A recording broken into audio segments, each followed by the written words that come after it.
Dossier automobile, il en sera question justement avec notre invité, Monsieur Morad Saadi, directeur d'un site spécialisé dans l'automobile. Bonjour Monsieur Saadi.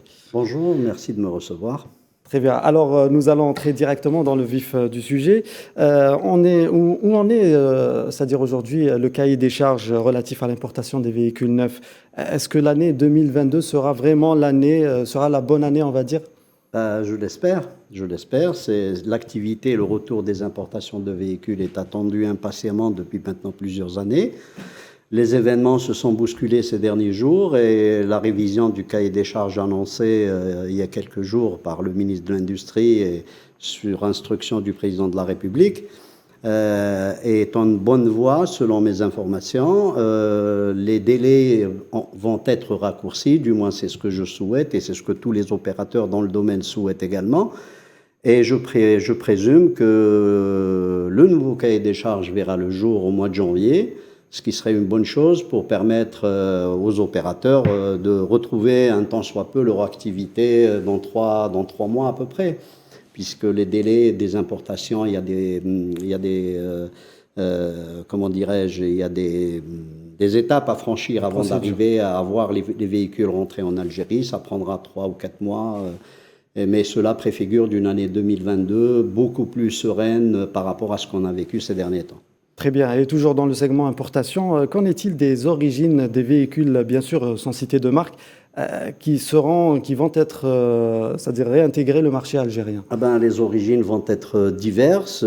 Ça va provenir d'Asie, d'Europe, au regard de la nouvelle donne qui fait que le cahier des charges va permettre aux opérateurs de l'Union européenne de retrouver le marché algérien, de tous les étrangers, les opérateurs étrangers de retrouver le marché algérien. Je cite les opérateurs en provenance d'Europe parce que tout simplement les Algériens ont tendance à aller vers ce type de voitures qu'ils apprécient, qu'ils connaissent bien et qui réalisent sur le marché algérien des volumes extrêmement importants. C'est des marques, elles sont les cités, qui dominent le marché traditionnellement, qui dominent le marché algérien, même s'il y a quand même une mutation vers les marques asiatiques, qui sont par ailleurs excellentes, hein, il n'y a pas l'ombre d'un doute là-dessus.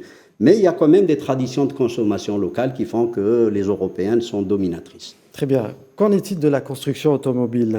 Autre sujet délicat, le gouvernement en a parlé. L'Algérie ambitionne de revenir à cette activité dès l'année prochaine. Quel modèle faudrait-il, selon vous, adopter? Alors, à mon humble avis, la construction est une affaire de constructeurs.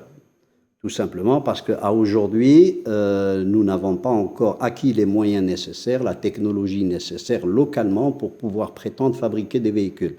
Donc, à mon humble avis, il faudrait que l'Algérie négocie avec un constructeur, pourquoi pas lui donner le marché, lui ouvrir le marché, mais à mon avis aussi, c'est que l'Algérie traverse une période de transition, particulièrement en termes d'écologie.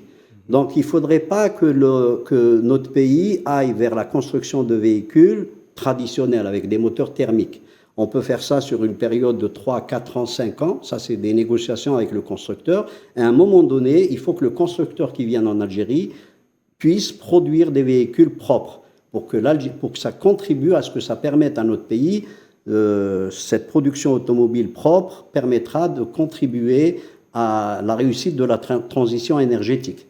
Très bien. Donc, vous parlez, on va dire, des véhicules quelque part électriques. Électriques, hydrogène, je ne sais pas comment vont comment vont évoluer les choses, mais en tout cas, c'est quelque chose de très important, sachant qu'à l'horizon 2030, il y a la taxe carbone qui pointe son bout de nez, donc qu'il va falloir assumer dans le cas où on ne réussisse pas à diminuer nos émissions de CO2. Et pensez-vous que ces véhicules électriques seront adoptés, on va dire, par le peuple algérien, lui pourquoi pas? Pourquoi pas? De toute manière, quand on a vu, l'histoire est là, hein, quand on a vu certaines marques asiatiques arriver sur le marché algérien, bien sûr qu'elles ont été rébutées elles ont été, je veux dire, pas tout de suite acceptées par le marché algérien, mais par la suite, on a vu, au bout de 3-4 années, que les Algériens se ruaient vers ces véhicules qui ont fait leurs preuves.